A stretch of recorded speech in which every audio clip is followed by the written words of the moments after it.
On this rainy Lisbon morning, we're off to explore the city, get a taste of the local cuisine, and learn a little history.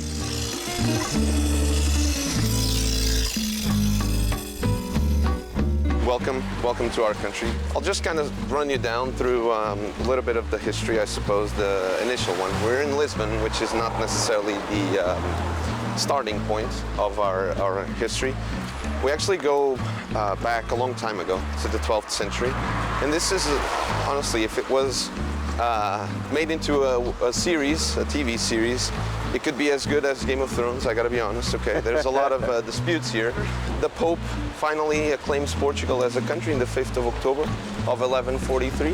And that's how we become a country. And nice. I want to say today it's about 1 million Hawaiians have a Portuguese descendancy, heritage, so the number is quite large, but at first it was 4,000 of them came from the islands, went there, and then at the end of the 19th century, it was about 16,000 that actually made their way there. And when you say the islands, Azores and Madeira.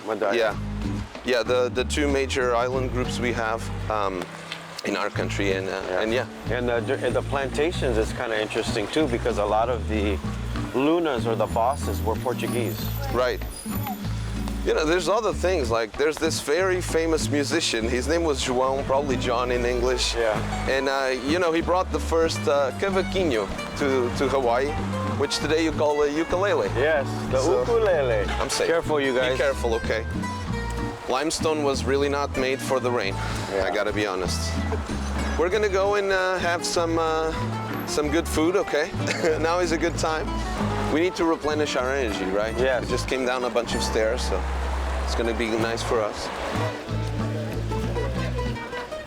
This is my kind of deli when you travel to Portugal.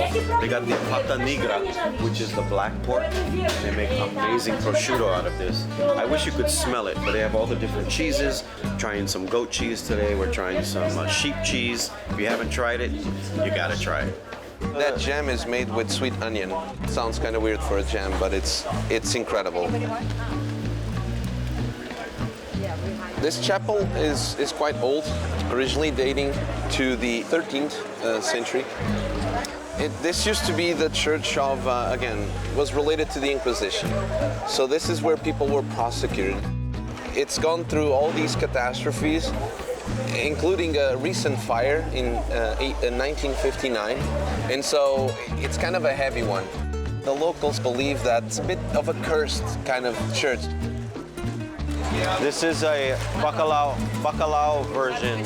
The way you make them is so simple. It's basically you have salted cod, you have to put it into water to kind of remove the salt, then you boil that, shred it into pieces, beaten eggs, flour, mix it all up, and then you pick up a spoon and that's how you shape them. So that's very simple, deep fried, and that's it, yeah. All right, one of my favorite stops, one of the originators of the Casa des Bifanas. It wasn't originally made in Lisbon, but now it's become one of the most popular things. The bread itself is a winner, but the meat with that sauce, all that pork has been just marinating in there for hours. So a lot of the fat gets in the bread, and that's what makes it so good. So this building has been here since 1829. People always ask, where does a malasada come from? This is their version. Well, they started it. Our version didn't have cream in the middle, but it's pretty much the same concept.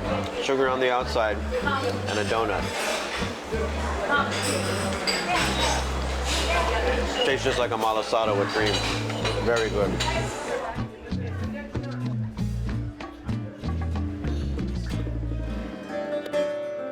When we come back, we enjoy the angelic sounds of Fado here on Lanai's Travel Club.